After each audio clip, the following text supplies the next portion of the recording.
Dua is an action plan for a believer.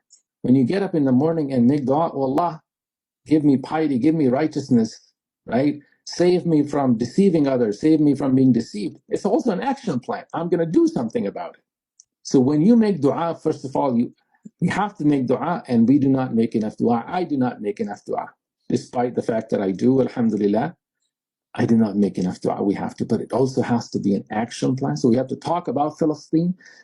You have to talk about Palestine from the perspective that we are talking about, which is you have to know, the oppression. You have to know the regulations, the international law, right?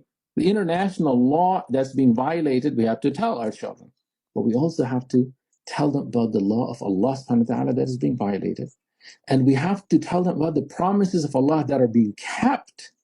And we have to talk about the ayat that mention these struggles. If you are saying, sitting in your chair and saying, Palestine is not our burden, you got to check yourself.